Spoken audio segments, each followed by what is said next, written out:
Nüüd tuleb tänase päeva selline kõige väljakutsuvam osa, vähemalt järgmistele panelistidele, et samal ajal käib nagu seedimine ja tahaks nagu kõigest ikka maksimumi võtta.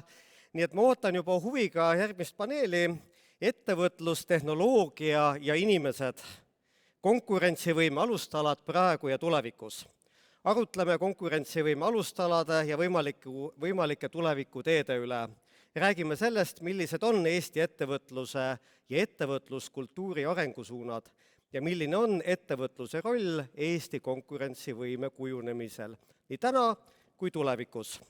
Samuti peatume küsimusel, mida tähendab inimväärikas töö konkurentsivõimelises majanduses ning arutame, kuidas nende teemade valguses tagada nii Eesti kui Euroopa pikaajaline majanduskasv ja konkurentsivõime. Järgnevas paneelis osalevad Hando Sutter, Eesti Tööandjate Keskliidu tegevjuht, Maria Kütt, Eesti Personalijuhtimise Ühingu juhatuse liige ja Tallinna Tehnikaülikooli ärikorralduse doktorant, Mari-Klaara Stein, Ärikorralduse Instituudi kaasprofessor ning Sirje Ustav, Ärikorralduse Instituudi vanemlektor ja globaalse ettevõtlusuuringu Global Entrepreneurship Monitor Eesti uurimisgrupi juht. Paneeli modereerib meie vilistlane, õppetööassistent ja loovsektori esindaja Kristjan Hirmo.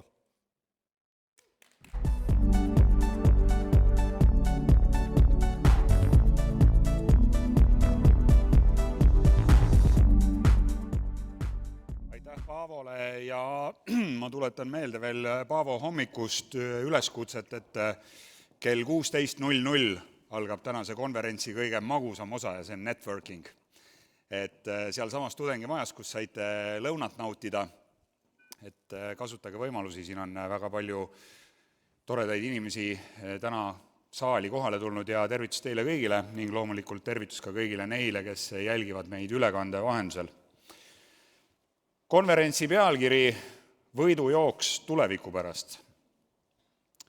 Ja kui vaadata kohe algava paneeli märksõnu, milleks on ettevõtlus, tehnoloogia ja inimesed, siis äkki see ongi selle võidujooksu üks keskne telg, aga vaatame, saame paneeli jooksul sellele kas kinnituse või lükkame ümber. Aga täna me ei räägi mitte ainult majanduskasvust ega tootlikkusest, vaid proovime uurida ka seda, et kas ja kui, siis miks mitmed senised eeldused täna enam ei tööta nii nagu varem. Lisaks, milline ettevõtluskultuur loob konkurentsieelise, kuidas tehnoloogia ja täna juba väga palju jutuks olnud AI meie tööd ümber kujundavad ja mis põhiline, et milline on inimese roll kõikides nendes muutustes. Et kas see tuleviku konkurentsivõime põhineb kiirusel, põhineb ta automatiseerimisel või hoopis inimeste oskustel, loovusel ja sisulise tähendusega tööl. Just sellele proovimegi siis algavas paneelis vastuseid leida. Ja meie paneel näeb välja selline, et kõigepealt annan igale panelistile 5 minutit, et avada oma vaatenurk ja sealt edasi liigume siis juba ühisesse arutellu. Ja alustuseks Sirje Ustav räägib meile GEM-uuringust ehk sellest, mida globaalne ettevõtlusmonitor meile Eesti ettevõtluskeskkonna kohta tegelikult ütleb, kus oleme me tugevad ja kus hakkavad ilmnema selged pidurid. Nii et ole hea, Sirje. Ja tere ka minu poolt. Mina istun siis 3 toolil korraga, ettevõtja, ettevõtlusuurija ja ettevõtlusõpetaja. Täna ma keskendun globaalsele ettevõtlusmonitooringu tulemustele, et visata siis natukene see kinnas teistele, kes võib-olla täpsemalt ja lähemalt üksikasjadesse lähevad. Tegelikult mina usun, et ettevõtlus ongi see mootor, mis meie majandust ja üldist heaolu tegelikult veab.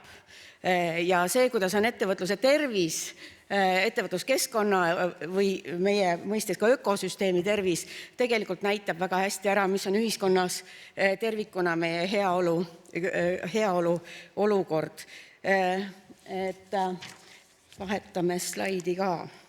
Et kuidas meil siis ikkagi on hästi, mulle väga meeldis eelmisest, et me kritiseerime hästi palju, et me peaks vahel vaatama, kes kritiseerib ja mida kritiseerib, sest tegelikult hetkel on meil veel ettevõtluskeskkonnas kõik hästi. Sisuliselt hästi selles mõttes ja globaalses vaates hästi. Meil on 12. kohal rahvusvahelises võrdluses, 56 riiki osalesid, enamus Euroopa riikidest. Et näete ise, ma ei hakka slaide lugema. Tundub, et on kõik hästi, aga eelmisel aastal olime me 6. kohal. Et samas tundub, ühelt poolt on meil hästi, teiselt poolt oleme nagu vabalanguses. Et mis siis lahti on? Ettevõtlus meil vananeb, pikaaegne ettevõtlus sulgeb uksi ja nii edasi. Siin on, te ei peagi nägema neid alumisi slaide, vaadake neid jooni lihtsalt. Mul on 3 aasta tulemused, eksperdid, mida arvavad. Eksperdid on igal aastal erinevad, me näeme väga suurt vaeva, et oleks kvaliteetne valim ja ka eraldi väike analüüs näitab, et tegelikult ekspertarvamuste vahel on korrelatsioon ehk eksperdid erinevatel aastatel on ühel nõul, välja arvatud on olulised nihked. Te näete, kus eksperdid hakkavad mingis kindlas valdkonnas ja üks on kindlasti bürokraatia, üks on poliitilised otsused maksuvaldkondades aina kriitilisemaks muutuma. Ja mis ma siin veel tahan rõhutada, see roheline osa, selle rohelise pealsega tabel. Ettevõtlikkus, ettevõtlusaktiivsus Eestis on stabiilne. Inimesed tahavad ettevõtjaks saada, ettevõtluskultuur, kuidas ma ütlen, kuvand Eestis on positiivne endiselt, aga aasta-aastalt meil järjest on vabalanguses jällegi paar näitajat. Üks on hirm ebaõnnestumise ees ja üks on ärivõimaluste nägemine. Et need 2 tahaks võib-olla arutada, et mis siis nüüd seal toimub. Täna oli palju juttu ka AI olulisusest.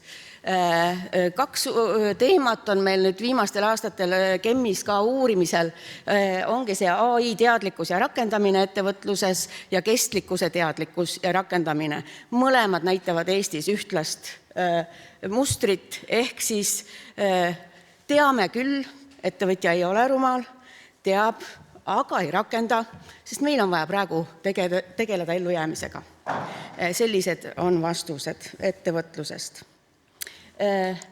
Ettevõtlus ei ole ühteviisi kättesaadav Eestis. Meil on nii väike riik, pisike Eesti, 1,3 miljonit inimest, aga me kõik ronime sinna põhjarannikule ja viimasel paaril aastal hakkab ka Tartus tuluke põlema ettevõtluse osas. Et mis siis ülejäänust saab?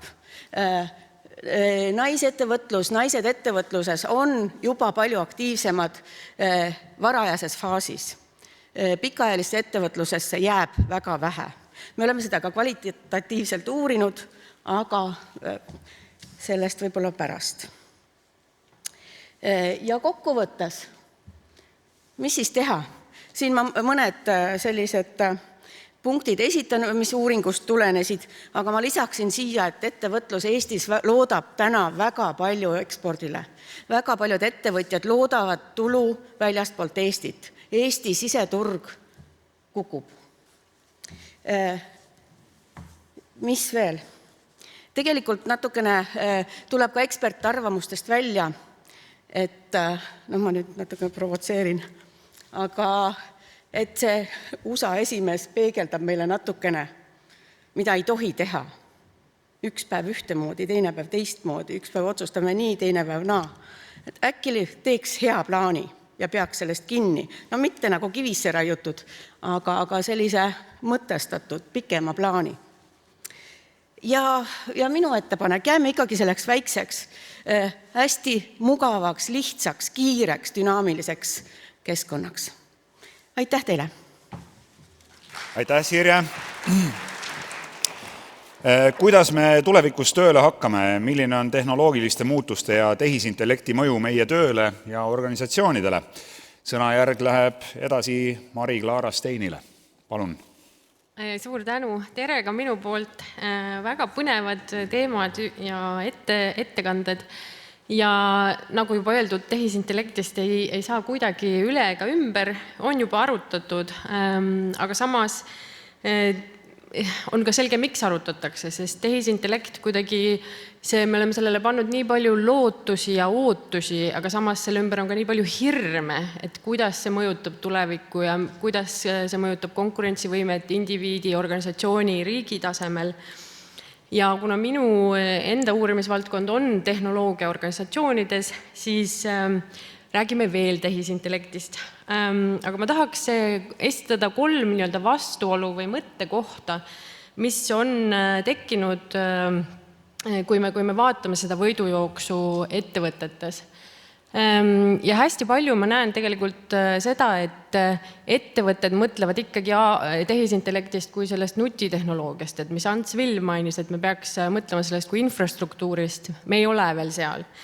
Ja kui me mõtleme sellest kui nutitehnoloogiast, siis esimene ongi see, et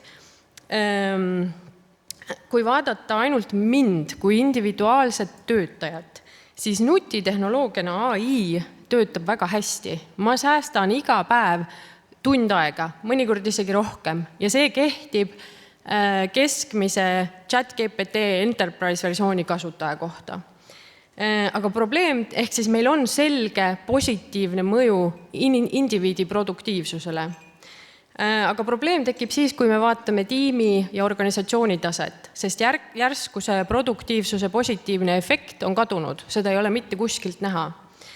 Ja küsimus tekibki siis, et kas see, et mina säästan tunni, tekib selle arvelt, et ma toodan koos tehisintellektiga sisu või pigem risu, mida keegi teine peab üle vaatama, parandama, ümber tegema. Ehk siis inglise keeles see AI workslop.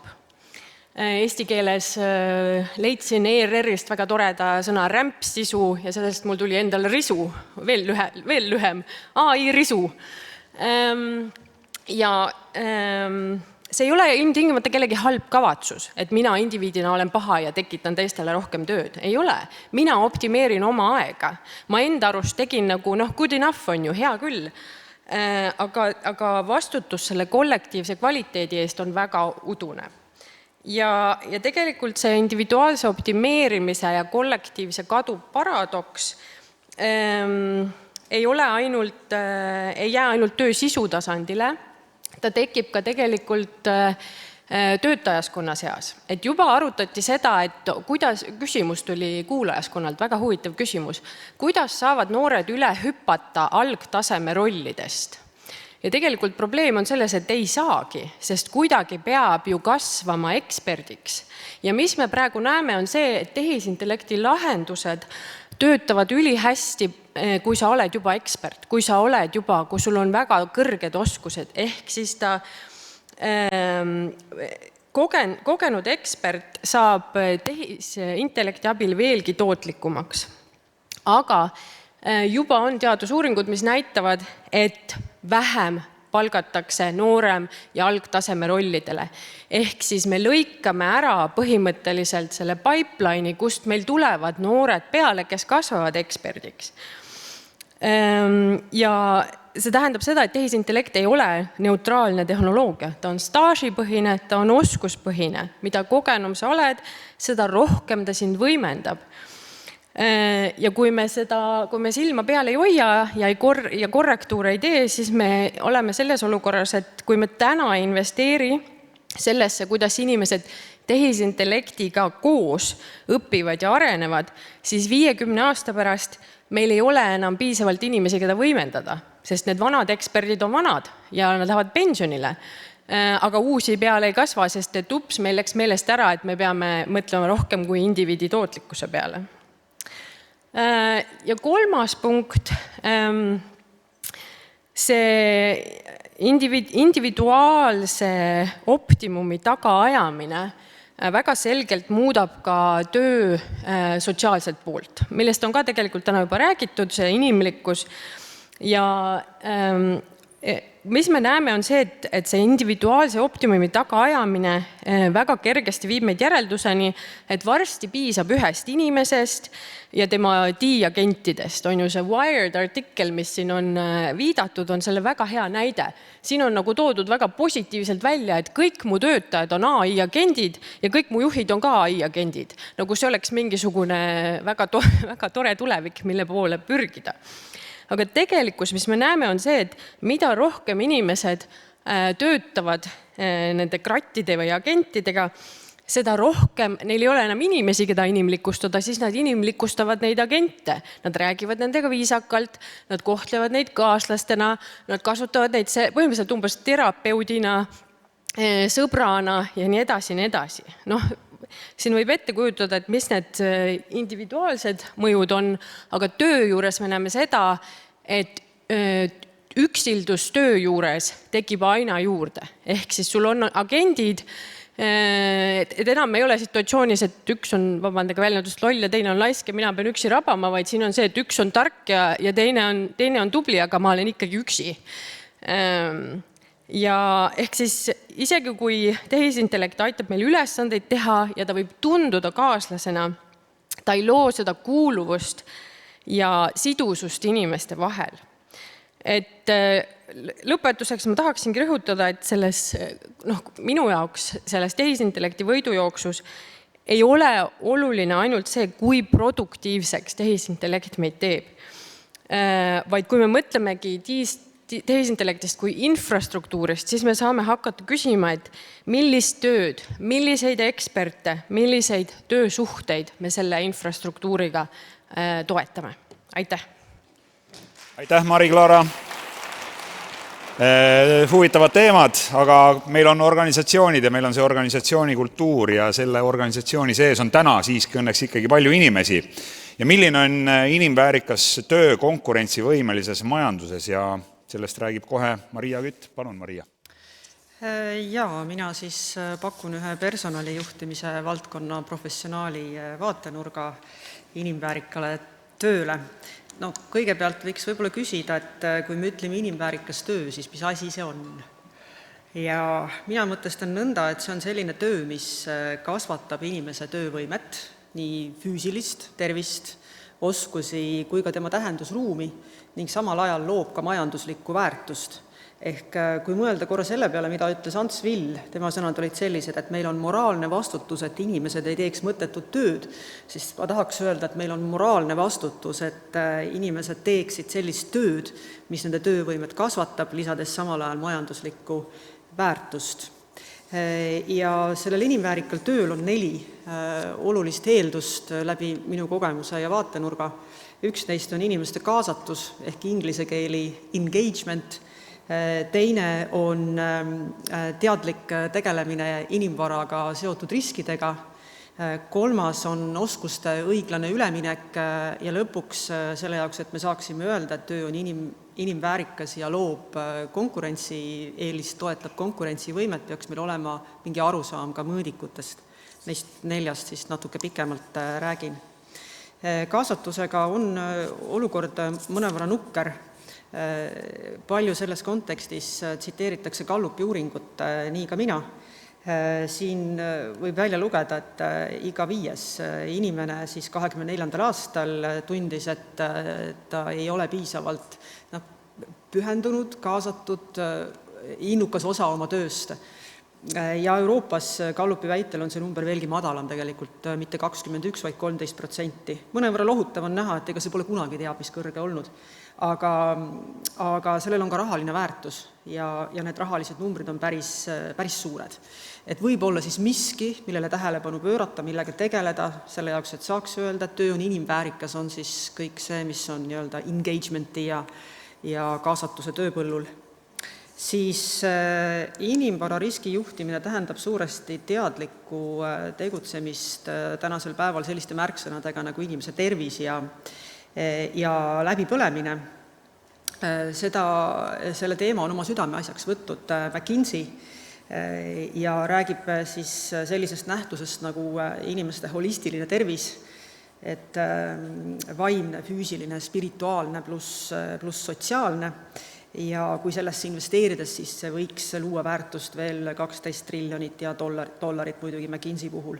Aga võib küsida enda käest ja võib vaadata ka selle küsitluse tulemusi, mida siis Eesti kontekstis on teinud Turu-uuringute aktsiaselts mõni aasta tagasi, et kas te olete viimase 30 päeva jooksul olnud stressis või pinge all, et siis väga suur hulk inimesi ütleb, et on stress, ehk siis mitte ainult, et ma väga nagu ei tahagi võib-olla sinna tööle minna või ma teen tööd, mis ei ole päris minu jaoks, et see põhjustab mulle ka stressi.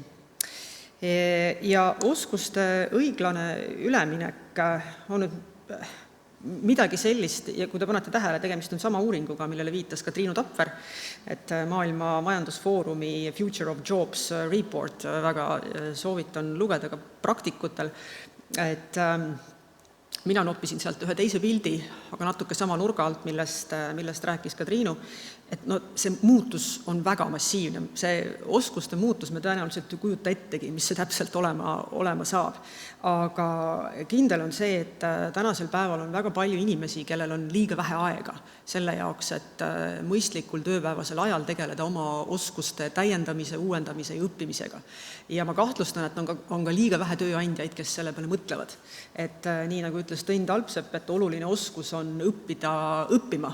Et see õppimine, õppimine, õppiv organisatsiooni kultuur, et selle jaoks peab võtma ekstra tähelepanu. Ja kui inimesed tajuvad, et see lõhe, eks ole, see, kus jällegi Erkit tsiteerides, et võitjad võidavad veel rohkem ja kaotajad kaotavad veel rohkem, et kui see lõhe suureneb, see suureneb ka ühiskonnas. Ja et tõenäoliselt ei taha liiga palju vihaseid inimesi siia Eestimaale, sest me näeme, kuhu see on viinud Euroopa suurriike, see on parem populismi tõus. Ja siis see mõõdikute lugu, et selle kohta on Deloitte öelnud, et ka nagu kehvad lood. Et Deloitte Human Capital trendide uuringus ütles siis ainult 3% tööandjaid, et nad on tõhusad töötajate loodud väärtuse mõõtmisel. Ja siis, ja umbes kolmandikul on mingisugune arusaam, kuidas siis selles ESG-s seda S-komponenti saavutada. Et päris paljudes Eesti organisatsioonides on kogemus kaasatuse mõõtmisel. Need numbrid tihti on päris suured. Võib-olla oleks natuke adekvaatsem vaadata siis selliseid secondary ehk teiseseid mõõdikuid, midagi sellist, mida sa inimese käest ei küsi. Kindel on see, et kui me ei mõõda, siis me ei juhi. Ja päeva lõpuks võiks mõelda võib-olla ettevõtja või tööandja seisukohast umbes niimoodi, et kui inimene minu juures töötab ja läheb ära, siis ta läheb siit ära targemana, tervemana ja tal jätkub energiat ka kõigi teiste tööandjate jaoks. Et ei ole niimoodi, et töötab siin meil veri ninast väljas 24/7, järgi jääb nuustik ja teistele ei jagu. Nii, aitäh! Aitäh Mariale ja enne veel, kui lähme arutelu juurde, siin on teemad väga huvitavad, annan sõna Hando Sutterile Eesti Tööandjate Keskliidust ja me oleme rääkinud inimestest, organisatsioonidest, tehnoloogiast ja vaatame nüüd seda kõike ka süsteemi tasandilt, et milline on Eesti ja Euroopa konkurents globaalses majandusruumis ja millised numbrid sunnivad meid seniseid eeldusi äkki ümber mõtestama, et ole hea, Hando. Aitäh, Kristjan, et siin saalis on alati arvukordselt tore olla ja siin kuulates jõudsin arvutada, mis mulle jätkuvalt väga meeldib, et 34 aastat tagasi siin laval sain oma mehaanikainseneri diplomi, nii et tore olla siin jälle. Et minu kaaspanelistid rääksid natukene inimese vaadet ja organisatsiooni vaadet ja et ma võtan sellise väikse makrovaate ja võib-olla räägin natuke põlevast platvormist, et siis on meie debatt saab olema tulisem. Et see ei ole ilmselt teile suur üllatus, aga ma korraks siiski panen need jooned ette, et Euroopa majandusel ei ole viimastel aastatel läinud liiga hästi. Et kui me ikka hästi palju oleme võrrelnud ennast Ameerikaga ja vaadanud, et miks Ameerika teeb ühte teist ja eriti innovatsioonis paremini kui Euroopa, siis me peame järjest rohkem vaatama ka, mis toimub Aasias. Et kui me oleme harjunud, et Hiina oli odav maa, kus toodeti palju ja odavalt, siis täna järjest rohkem ka kõrgtehnoloogilisi valdkondasid, räägime rohetehnoloogiatest, elektritranspordist ja neid valdkondi tuleb juurde, tegelikult teadmised, arendus, innovatsioon tuleb Aasiast. Ehk me ei paista siin väga, väga hästi välja. Nüüd teine asi, mida me peame vaatama Euroopa kontekstis, et kui Eestit on imehästi vedanud 20 aastat meie tootlikkuse kasv, ehk me oleme iga aastaga teinud targemat tööd ja iga eestlane on loonud rohkem lisaväärtust, siis paraku viimase 5 aastaga on tekkinud oluline trendimuutus, et tekkis selline platoo, kus me jäime seisma ja viimastel aastatel on tootlikkus Euroopa keskmisega võrreldes alla tulnud. Ja tipu me saavutasime kuskil 5 aastat tagasi, kus me saavutasime taseme 84% siis Euroopa keskmisest tootlikkusest, täna oleme seal 77 peal. Ja ma tuletan korraks ka meelde, meil oli eile EISi strateegia kinnitamisel väga tuline debatt, et kas me julgeme Eesti riigi ambitsiooni 110% Euroopa keskmisest tootlikkusest aastaks 2035 strateegiasse sisse kirjutada. Me leidsime, et meil pole õigust mitte kirjutada, see sinna jäi, aga ausalt öeldes see on väga-väga ambitsioonikas. Ehk siin majas, kus peaks palju tarkust olema, mõelge selle peale, et kuidas me sinna jõuame. Nüüd, et teid natukene veel ärritada, et alati on hea ennast võrrelda naabritega ja te teate, et kui me kunagi otsisime Nokiat, siis täna me oleme pilgud suunanud lõunasse ja mõtle, mida imet need leedukad seal teevad, et kes alati meil said inspiratsiooni, et nad edenevad meist kiiremini. Et selline 10 aastat tagasi oli kõik hästi, keskmine eestlane teenis 1,5 korda rohkem kui keskmine leedukas ja lõi ka lisaväärtust 1,5 korda rohkem kui keskmine leedukas. Tänaseks oleme jõudnud sinna, et me teenime jätkuvalt 1,2 korda rohkem kui keskmine leedukas, aga lisaväärtust me loome umbes sama palju kui keskmine leedukas, ehk see trend on oluliselt muutunud. Ja kui ma panen see investori vaatesse, siis siia pole väga mõtet investeerida pigem Leetu, sellepärast et seal ma saan selle sama lisaväärtus odavamalt kätte. See on, andke mulle andeks otsekohesust, aga see on investori vaade. Ja kui me tuleme nüüd, miks see on probleem natukene, et kõik see, mida me ühiskonnas tarbime, see, mida meile ühiskond pakub, see väärtus tegelikult, mida saab ümber jagada poliitiliste otsustega, tuleb majandusest. Ja ma ei räägi siin täna tervishoiust, sotsiaalpoolest, julgeolekust või millestki muust, räägime haridusest ja tarkusest, sest siin me oleme. Et alati on raha vähe, aga me ei ole kunagi ühiskonnana panustanud haridusse ja teadusesse nii palju raha kui täna Eestis. Mitte kunagi. Ja kui me vaatame ka ennast Euroopa kontekstis, ei ole palju neid riike, kes panustavad siis nii palju, kui seda teeb Eesti. Et me oleme nii-öelda sellest väärtust, mis me loome selle osakaaluga, mis me tagasi paneme, oleme väga-väga kõrgel kohal. Ehk küsimus on nüüd natukene selles, et minu hüpotees on see, et see tarkus, mis siin luuakse, ei jõua majandusse. Ja ma ei ütle seda sellepärast, et ma õiget vastust ja miks see nii on, seda me saame kohe arutada. Aga ma ühe asja veel ennem, kui lähme debatti, näitan, et viimased 10 aastat, ainult 2 aastal, kus olid suured kriisid, on ettevõtjad öelnud, et nõudlus on suur probleem. Ülejäänud kõikidel aastatel on olnud probleem oskustöötajate puudus. Aitäh! Aitäh ka Handole! Juba väga palju väga huvitavaid teemasid ja väga sisukad ettekanded, aga proovime siis natukene siin lahti ka muukida ja Sirje, alustaks sinuga, et sa oled nüüd selle globaalse ettevõtluse monitoriga aastaid kokku puutunud. Ja kui sa vaatad Eesti ettevõtlust ja seda konkurentsivõime seisu oma enda vaatepunktist, siis oskad sa öelda, mis need pidurid on meil täna kõige suuremad, mis seda ettevõtlust pidurdavad? Ma tean, et seal kuskil 2019 toimus mingi järsk langus. Me oleme püüdnud põhjustesse ka sukelduda, lasknud magistrantidel teha kvalitatiivseid uuringuid statistikale lisaks ja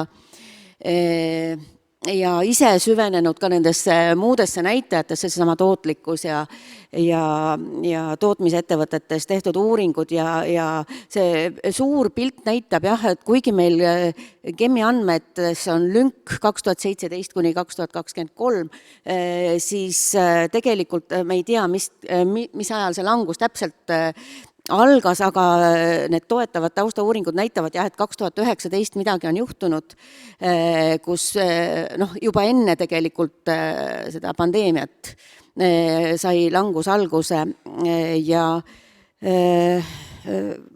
minul on raske öelda, aga ikkagi see ütleme positiivse poole pealt, ettevõtluskultuur on kogu aeg olnud tugev, ettevõtlusega alustamine, see on see, mis meid hoiab praegust seal tipus rahvusvahelises võrdluses veel, eks, aga mingisugused tõrked ja ma isegi ettevõtlushariduse poole pealt ütleks, et see küll on ka rahvusvahelises võrdluses on meil väga head hinnangud, kuigi me ise siin natukene jälle viriseme ja püüame ja ikkagi võib-olla seda ettevõtlikkust kui käitumist oleks rohkem vaja ka meil ülikoolis siin natukene mõelda. Tegelikult me mõtleme pidevalt selle peale ja meil on siin, võib-olla kõik ei teagi, aga üldpädevused, ettevõtluspädevused on meil sisse kirjutatud juba täna, et kõikidele erialadele sisse viia, et mõni aasta tagasi ikka kohtasime tudengid, kes ütles, et ma õpin juristiks, mul pole seda ettevõtlusest vaja midagi teada või insener või AI või see IT-tudeng, eks, mul pole seda vaja, ma olen insener, eks. Aga täna siin terve esimene päev rõhutati just seda ettevõtlikkust, kriitilist mõtlemist ja neid üldpädevusi, et me suudaksime kohaneda muutuvas keskkonnas, et me ei kardaks seda sama AI-d, eks, et mina kasutan seda iga päev päris palju, koos tudengitega kasutame, et ikkagi see tehnoloogia, need üldpädevused ja see ettevõtlikkus koos hakkaksid meid välja tooma sellest. Maria, sa oled rääkinud sellest, et Eestis on ka olukordi, kus alustavad ettevõtted või startupid jäävad justkui vinduma, et inimesi hoitakse kinni ja nad ei liigu edasi ja need ettevõtted ei edene, et kas see võib olla ka üks pidur?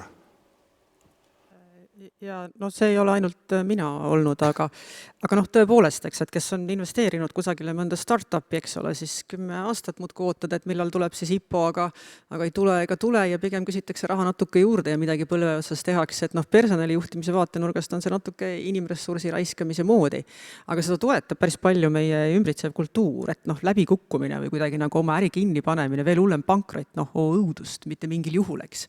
Et ma arvan, et see on selle taga ja ma mõtlesin korra selle küsimuse peale ka, mis sa alguses küsisid, et miks inimesed ei hakka ettevõtjateks, et võib-olla inspireerituna sellest toolist, kus enne istus Erki Raasuke, aga tema ütles midagi, rääkis kodusest keskkonnast, eks ole, ja varasest east, ja kuidagi, et kui sa kohtad mõnda noort sugulast, siis me tihti küsime, et kelleks sa tahad saada ja me peame silmas mingisugust ametit, aga me ei küsi, et mis äri sa hakkad ajama.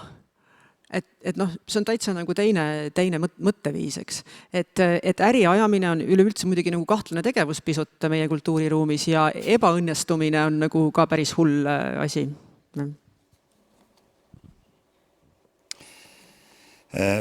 Hando, kui sa vaatad tööandjate vaatest seda konkurentsivõimet ja selle kasvu Eestis, siis mida sina seal näed, et mis on sinu vaates need kõige suuremad pidurid?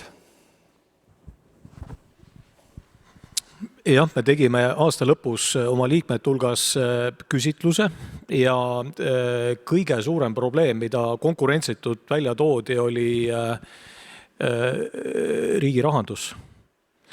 Ja see võib olla natukene üllatav, aga sellel on võrdusmärk ettevõtjate kindlustundega tuleviku suhtes. Ehk me unustame natuke selle ära, et ettevõtlus ja ettevõtjad on äärmiselt kohanevad.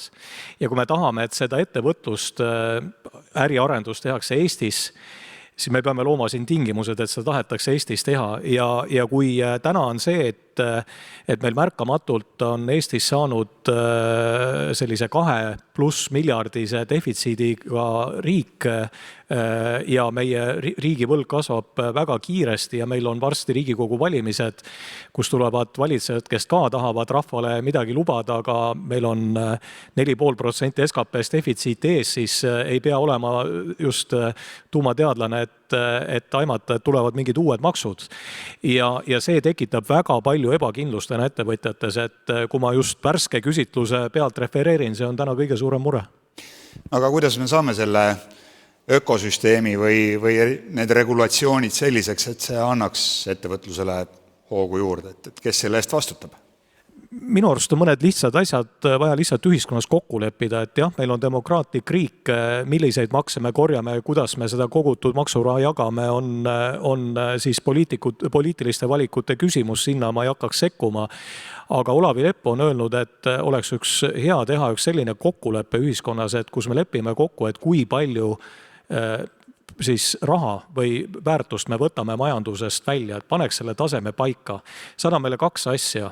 Punkt 1 ta annab selle, et kõik hakkavad mõtlema, kuidas majandust kasvatada. Ja punkt 2, riik hakkab paika panema prioriteete, et ei ole nii, et me lööme kõik soovid kokku, liidame kokku ja siis ütleme, et palju me võtame majandusest raha, aga meil on nagu see pott, millega me tegeleme ja siin on vaja nüüd siis prioriteedid kokku leppida. Mari-Klaara, mis sa arvad, et kui me räägime veel sellest majanduskeskkonnast või üleüldse ettevõtluskeskkonnast, et kui palju peaks riik ettevõtjaid kaasama sellesse protsessi, et teha see keskkond nagu võimalikult heaks ja selliseks idanemisvõimeliseks? Ma arvan, et mida rohkem, seda parem selles mõttes, et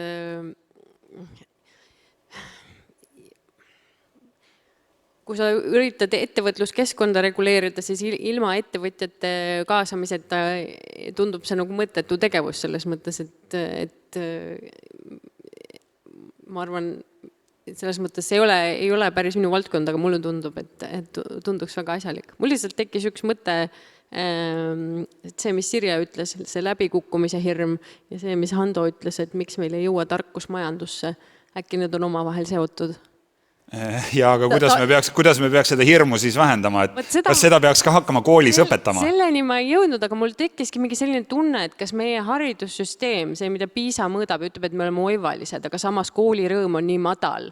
Ja siis me harimegi neid ülitarku, aga ülipelglikke inimesi, kes tahavad ainult näida targad, sest PISA test ütleb, et nad on targad, aga nad kardavad eksperimenteerida, nad kardavad läbi kukkuda, nad kardavad päriselt minna majandusse. Ma võtsin ja läksin su teemaga kuhugi mujale. Sorry, aga Handol tekkis selle peale kohe mõte. Ja haridus on mul lihtsalt üks selline hobi paljude kõrval ja ma arvan, see on üldse üks kõige olulisem asi meie tuleviku vaatest, et kõik võib-olla ei tea, mis on HEV-lapsed. Paljud teavad, aga ma olen selle akronüümi omandanud, see on hariduslike erivajadustega lapsed. Teate, kes on Eestis haridusliku erivajadusega lapsed?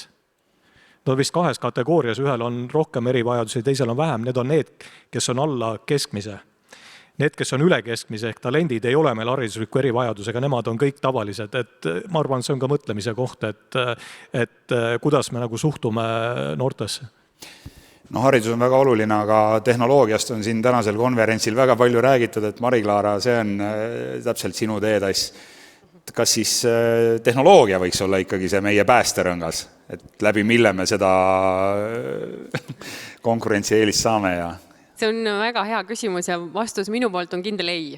Et me ei tohiks kunagi anda ära seda oma agentsust tehnoloogiale, mõelda tehnoloogiast kui päästjast või isegi kui hukutajast. Ehk siis meie vastutame, mitte tehnoloogia. Et kui me anname ära selle, et mina ei teinud ju midagi, tehnoloogia tegi, et see ei ole hea suund. Et ma arvan... Me saame koos tehnoloogiaga väga palju ära teha ja selles mõttes minul ka nagu seda tehisintellekti kartust ei ole. Aga mul on kartus, et see, kuidas me praegu nagu mõtleme oskuste peale, on väga nagu, me räägime näiteks tehisintellekti kirjaoskusest, aga mis tehisintellekti kirjaoskuses sees on natukene kaldu, et seal on väga palju nagu neid tehnilisi oskusi, aga seal on ka natuke võib-olla mingit sellist andmeturvet, kriitilist mõtlemist, aga vähe ja ülivähe on seal tegelikult neid sotsiaalseid, emotsionaalseid oskuseid, aga need on järjest olulisemad ka koos AI-ga, sellepärast et järjest enam me tegelikult suhtleme AI-ga emotsionaalselt ja sotsiaalselt, aga samas me kasutame ka teda selleks, et parandada oma oskusi, et teiste inimestega suhelda. Ehk siis meil on terve hulk nii-öelda sellise üldisema intelligentsusega seotud oskuseid, mida meil oleks diikirjaoskuse all vaja arendada, aga me ei tee seda.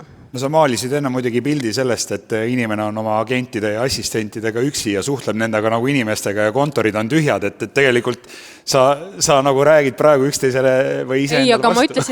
ma ütlesin, et see on pilt, mida tulevik näeb, et näiteks seal ajakirjas Wired on seda kirjeldatud kui mingit positiivset tulevikku. Mina näen seda kui mitte positiivset tulevikku. Ehk siis minu eesmärk tolle näitega oli nagu öelda, et see on see, kuhu me ei tahaks minna. Aga mis on, ütleme täna aastal 2026 Eesti organisatsioonides suurim selline vale arvestus või vale mõtlemine, mida seoses tehnoloogia ja tehisintellektiga võib-olla mõeldakse? Oskad sa seda ka niimoodi narratiivi kuidagi välja tuua? Või äkki Hando oled... Ma kindlasti saab lisada, aga mina kordaks seda sama, mis tegelikult Ants Vill juba pani ilusti sõnadesse. Lähme ära sellest, et ta on lihtsalt siuke indiviidi nutitehnoloogia, mõtleme temast kui infrastruktuurist, ehk siis AI ei ole tehnoloogia, AI on infrastruktuur. Maria, sul oli mõte? Ja ma arvan, kõige suurem viga on see, et ootame ja vaatame, mis juhtuma hakkab. Et me peame ikka kiired olema? Ja töötajad kindlasti, ilmselt me kõik siin mingil määral juba tegutseme, eks, et siin oli juttu ennem vist Indrek Sepost, kuidas tema on kõik ära automatiseerinud. Küsimus on, mis ta teeb selle vaba ajaga, mis tal üle jääb. Et samamoodi on töötajatel organisatsioonides ka tegelikult see sama küsimus, et AI teeb minu eest midagi, aga mis ma teen selle nüüd ajaga, mis mul vabaneb? Kui ma loon sellest veel kord mingisugust head väärtust iseenda jaoks, õpin midagi, täiendan oma oskusi, targad inimesed teevad enamasti selle valiku. Natuke vähem targad inimesed võib-olla kasutavad seda vaba aega, ma ei tea, sotsiaalmeedia scrollimiseks või millekski selliseks. Aga tehnoloogia vaates see on jälle üks nagu neid kohti, kus mina ütleks, et tehisaru on see, mis teeb targad inimesed targemaks ja rumalad inimesed rumalamaks. Et see, kui see pimesi copy-paste kõik see, mis kuskilt AI-st tuleb, paned oma bakalaureuse töösse, siis see on halb, see on väga halb. Aga kui sa kasutad seda mõistlikult, targalt, siis sa võid leida midagi, mille peale sa võib-olla tõesti ise poleks tulnudki mingi uue vaatenurga või midagi sellist, eks. Nii, ma tahtsin Andole anda sõna, aga Sirel oli juba näpp püsti, et sa tahad ka lisada siia. Juba nihelen siin ja selles mõttes, et selle hirmu teemal natukene, et äkki me ise lubaksime endale eksida natukene selle AI-ga seoses, et proovime, katsetame, areneme, et arengusse on eksimine sisse kirjutatud. Et me oleme siin hirmus ettevaatlikud, võib-olla tahame kohe kõik täiuslikult selle AI-ga, et teele minna. Äkki lubaks endale natukene ikkagi eksida ja katsetada ja alustaks selle ettevõtlikkuse ja ettevõtlushirmu mahavõtmist sellega ülikoolist. See AI või tehisaru, ta tuleb arvutist, aga ta on teistmoodi kui arvuti. Me oleme harjunud sellega, et Excel üldiselt annab meile õige vastuse. 2 × 2 on 4. Aga tehisaru valetab.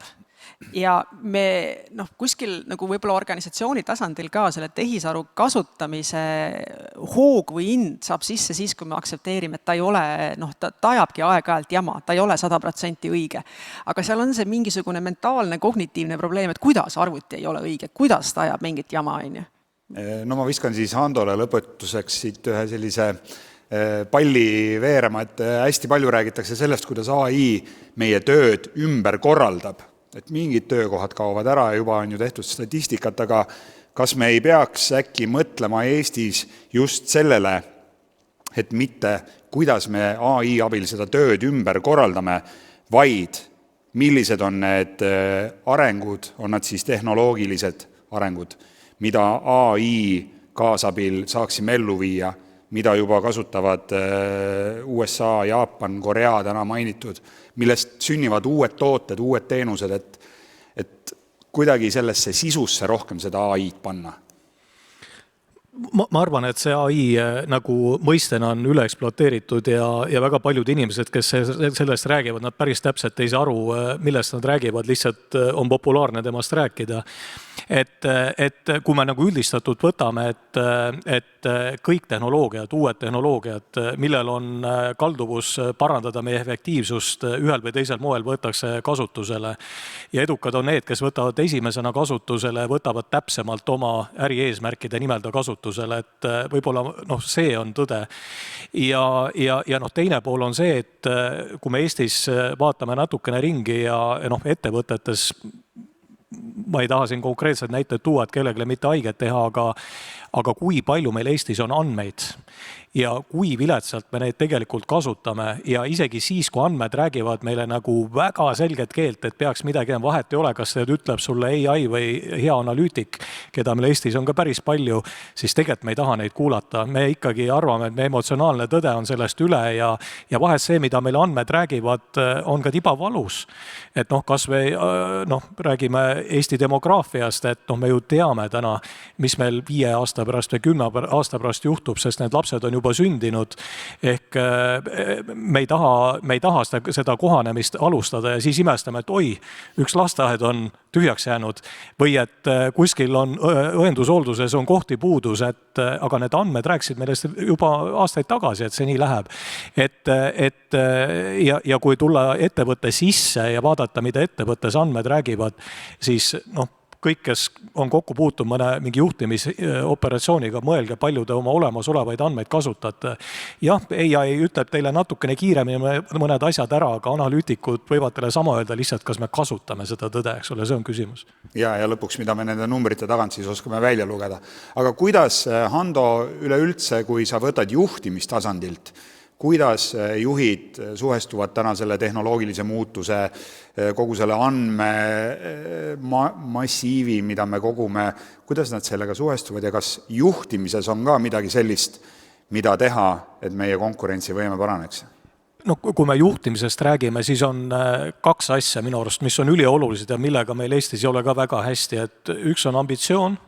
Siin oli juttu Eesti turust, et ütleme, maailmaturg on 10 miljardit, Eesti turg on 1,3 miljonit, et nii lihtne see ongi ja skaleerimine on täna lihtsam kui kunagi varem, eriti kuna Eesti läheb järjest enam teenusmajanduse poole, see on veel, teeb selle eriti lihtsaks.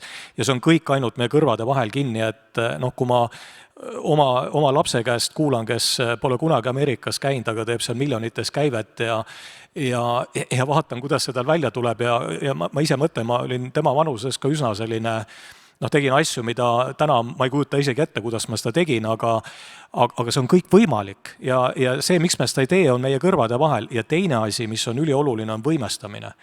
Et see on vist Erki Raasukese tsitaat, kui ma tohin seda kasutada, et täna nagu juht vajab meeskonda palju rohkem kui meeskond juhti, et me peame päriselt kui me võtame ikkagi targad inimesed tööle, keda me võtame, sest rumalaid, me lihtsalt ei jaksa tööl hoida, me ei jõua neid kinni maksta, et siis me peame nad võimestama ja tegelikult asjad võivad minna hoopis teist teed, kui ükski juht ette kujutab. Samas Sirje jutust tuli välja, et enamik ettevõtteid tahaks eksportida, et ma ei saaks öelda, et seda ambitsiooni just kui Eestist välja minna ei ole. Tahaks. Ebakindel kõneviis. Et saamine on teine asi ja eriti kui meie ümber kogu Euroopa majanduslanguses või majandusraskustes ja ei taha meie ettevõtjaid väga näha, siis ikkagi ma arvan, et võti peitub, teadmisi on lihtne tänapäeval saada. Olgem ausad, eks, lihtsalt küsija sa saad. Ja võib-olla see haridus peab ikkagi, tulen ringiga tagasi, et need üldpädevused, see kriitiline mõtlemine, autonoomse motivatsiooni, see jõustamine, see nügimine, et teised pädevused, millega me peame siin tõsisemalt nügima. Mis need pädevused on siis? Ütlen peast. Seesama planeerimisoskus, kas või toimetulek oma emotsioonidega, planeerimisoskuse ütlesin, suhtlemisoskus, siin oli ennem kriitiline mõtlemine. Eks, et kriitiline mõtlemine ju mõtleb erinevates olukordades, et me võtame mõnes aines ühe probleemi ja tegeleme selle probleemiga põhjalikult, aga elus meil on väga erinevaid probleeme. Eks, et me peame ikkagi tekitama noores selle võimekuse, nägema erinevaid probleeme, loovus, väga oluline. Et need erinevad üldpädevused, mis aitavad erinevates olukordades, erinevate probleemidega, erinevate tehnoloogiatega. Et see oleks minu selline vaade. Kas see on ka selline mugavuse küsimus, et räägitakse mugavatest organisatsioonidest, kus on innovatsiooni keeruline ellu viia ja ma ei tea, Mari-Klaara, mis oleks sinu nõuanne sellistele täna toimivatele, aga mugavatele organisatsioonidele, kus justkui kõik nagu toimiks, aga jääb seda ambitsiooni võib-olla realiseerimata või tõesti, et nii-öelda minna ja vallutada Ameerika turgu. Et mis see on, kui sa just tehnoloogia vaatest jälle seda avaksid? See on küll väga raske küsimus. Siin on nagu mitu vastust ka, et ma arvan, et kui sa oled nagu mugavustsoonis ja kõik juba nagu töötab ja sul ei ole otseselt mingit nagu survet, siis on väga raske minna öelda, et tee nüüd midagi, tee eksperiment, mine ja valluta ja siis nagu milleks. Et mul ei ole mingit vajadust. Et mul pigem tundub, et see algab ikkagi sellest, et neil peab tekkima arusaam, et kus neil võib järsku, nagu väga järsku tekkida see, et oi, nüüd mul on hirmus surve, sest et keegi hakkab meid kohe nagu disruptima. Et kui neil seda ei ole, siis sa võid minna ja rääkida, aga sa räägid kurtidele kõrvadele. Et pigem tuleks nagu hakata sellest, et kuulge, aga kui me räägime, vaata, mis iganes, Nokia, Kodak, whatever, kõik, kes on nii-öelda ära kadunud väga järsku. Et kui te mõtlete oma organisatsiooni peale, kust teil see moment võiks tekkida ja siis neil tekib see nii-öelda see potentsiaalselt põleva platvormi moment ja siis neil tekib endal idee, mida nad peaks tegema. Hando. Ma tahtsin lihtsalt täpselt sellele küsimusele on Harvardi ülikooli professor Gary Pisano väga hästi lahti kirjutanud, et Creative Construction on see raamatu nimi ja me tõlkisime selle kunagi ka eesti keelde, vist loovjuhtimine on päris heas tõlkes ka eesti keeles loetav ja seal on need innovatsioonidilemmad, et ta on töötanud nende organisatsioonidega, kes on siis väga innovatiivsed ja edu saavutanud ja vaadanud, mida nad teevad teistmoodi kui keskmised organisatsioonid. Ja seal seesama mugav organisatsioon, mida sa mainisid, on täpselt skaala teises otsas versus innovatiivne organisatsioon. Ta ei ole mugav.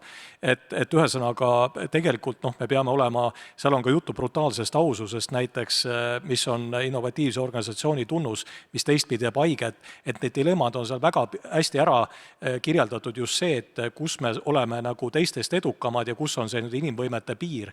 Et ega brutaalne ausus on inimesel üks väga, väga valus teema. Maria, kiirelt, et kui sa võtad nüüd selle teema kokku ka juhtimise vaatest, siis kuidas seda inimväärset tööd ja kogu seda töökultuuri hoida organisatsioonides? Nii et need inimesed tunneksid ka ennast väärtuslikuna. Ja ma võtaksin siin juhtimise perspektiivi ja vist taaskord kordan pisut Erki sõnu, võib-olla natuke teise nurga alt. Aga kordamine on tarkuse ema. Ja, et selle jaoks, et töötaja tunneks ennast väärtustatuna üldiselt juhi poolt on vaja 4 asja, et suund oleks selge, kuhu me läheme, mida me teeme, et oleks hea tiim koos. Minu ümber on targad inimesed, kellega koos töötades ma ise õpin, kasvan ja arenen, et mul on ressursse ja vahendeid oma tööd teha, et ka juhi ülesanne tegelikult, et on tuba, on ainelised ressursid ja lõpuks, et on olemas ka mingisugune elluviimise rütm, et me päriselt ka näeme, et me liigume kusagile punktist A, punkti B, et kui need 4 asja on olemas, on tõenäoliselt edukas nii organisatsioon kui ka inimene tõepoolest nii-öelda saab väärindatud selles seltskonnas. enne kui tulevad Paavo küsimused, ühesõnaline vastus, mis on teie jaoks konkurentsi alustala just organisatsiooni vaates? Sirje, äkki ühe sõnaga? Konkurentsi alustala ja teeme organisatsiooni vaatest just. No ausus, ausalt oma probleemidele ja dilemmadele otsa vaadata. Väga hea, Mari-Klaara. Võimestatud inimesed, igat erinevat moodi, tehnoloogiliselt ja muud moodi. Maria.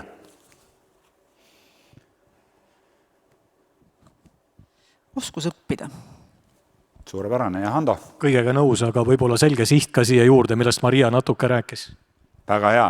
Ja ma näen, et Paavo on valmis vaatajate, kuulajate küsimustega. Ma ei tea, võib-olla ma võtan siis siin Mari-Klaara kõrvale, sul on siin kõige suurem sohva antud täna, et rõõm teie keskel olla, et küsijad on hästi aktiivsed olnud, nii et ma palun selliseid lühivastuseid, aga siin oli juttu aususest, et teeme siis kohe ausad vastused, et mis olukord meil on.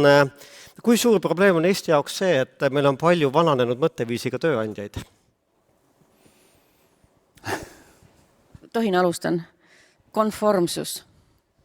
Eesti ühiskonnas üldse leviv natukene viirusnakkus, konformsus.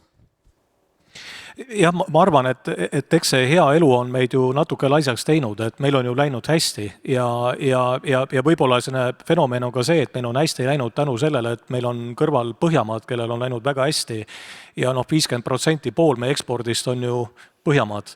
Et võib-olla natuke Lätit, Leedut ka, eks ole, ja meil ei olegi olnud vaja siit välja hüpata, me oleme kasvanud koos sellega, rada on tuttav, kultuuri mõistame ja nii edasi, et sinna me oleme natukene jäänud, aga see, kus Soome majandus läheb eriti halvasti, Rootsi küll natuke taastub, aga me nüüd ootame aktiivselt, et seal hakkaks paremini selle asemel, et vaataks ringi, et Poola näiteks teeb päris hästi, aga see on ju võõras kõik.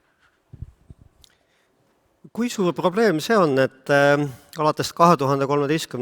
aastast on valitsussektori kulud alus-, põhi- ja keskharidusele kasvanud 2,5-kordseks, sisemajanduse kogutoodang ja keskmine palk umbes 2-kordseks, kuid kõrgharidusele panustatud umbes 45% rohkem, ehk siis tunduvalt vähem.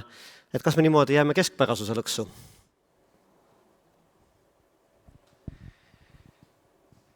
Ma tean need numbreid peast, et 5 aastaga Eesti majandus nominaalselt on kasvanud 45%. Et nüüd iga üks avalikus sektoris, kes on saanud rohkem, on elanud üle Eesti majanduse võimet. hästi lihtsalt öeldes, tehke kontrollarvutus. Vihjeks võin öelda, et Eesti riigi eelarve samal ajal on kasvanud 70%, nii et enamus valdkondi on kasvanud üle võimete, ainult üks ei ole. Suure saali küsimus, mis see on? Kultuur. Nii et kultuuril on veel kehvemini läinud. Siin juhitakse tähelepanu, et paljud edukad ettevõtjad ei hiilga oma haridusteega. Anname siis ülikooli inimestele võimaluse vastata. See on natukene müüt. Mitmed ettevõtjad, keda mina isiklikult ka tean, on tegelikult mitte lõpeta, just nimelt nad on õppinud siiski ülikoolis. See on jäänud lihtsalt lõpetamata, et nad on tegelikult hariduse omandanud, aga nad on jätnud selle vormistamata, sest ettevõtlus tuli peale. Haritus ja kraad ei ole omavahel üks-üheselt seotud. Maria? Või siis on juhtunud see nendega hiljem. Mulle näiteks kangastuvad koheselt Sten Tamkivi, kes kunagi hiljem siiski Stanfordis omandas magistrikraadi ja samamoodi Taavet Hindrikus, kes mõned aastad hiljem omandas INSEADis magistrikraadi, et nad siiski on läinud õppima, mitte võib-olla sellises loogilises jadas.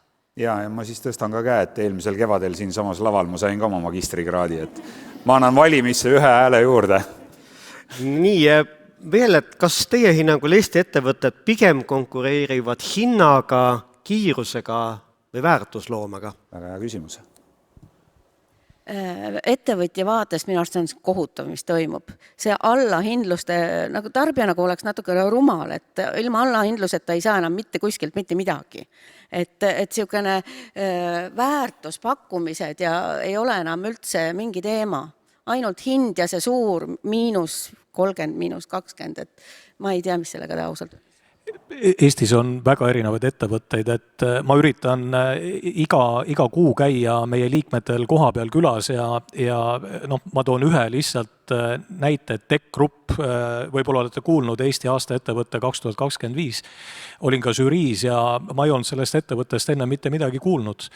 Enamus inimesi on Tallinna Tehnikaülikooli diplomiga, ka doktoreid, ja nemad hinnast ei räägi, nendel on järjekord ukse taga ja nad teevad ülikõrgtehnoloogilisi tootmisliine, projekteerivad neid ka Saksamaale, installeerivad, hooldavad ja neil on nõudlust rohkem, kui nad jõuavad teha, nii et mõelge korraks selle peale, et ja seal on enamus tarkust on siit majast. Unikaalsed ärimudeleid. Nii et on mitmesuguseid näiteid. Ja lõpuks siis otsime lahendusi, et teie igaühe kiire soovitus, kuidas Leedust mööda minna. Hando, sul oli graafik olemas, et... Teate, mis Eesti SKP-s on veel üks huvitav, kui andmeid vaadata, et tehke oma analüüsi, võite muga vaielda, kirjutage mulle, kui te nõus ei ole, aga meil on 3. panustajaks Eesti majanduses SKP vaates kujunud, teate, mis sektor? Keda huvitavad andmed või? Eesti majandus, jaa, mis on õige? Ei ole. Avalik sektor. Ja mis ei ole iseenesest ju mingi uudis, et kui me oleme, riigieelarve on 2 miljardiga defitsiidis, et kuskilt see raha peab välja ilmuma, eks ole, et kui ta SKP-sse niimoodi ilmub, aga ma arvan, et see ei ole see, kuhu me tahtsime jõuda. Et kui me laenurahaga avaliku sektori näeme nagu tõsist kontributsiooni SKP-s, et see ei ole päris see, kus me tahame olla.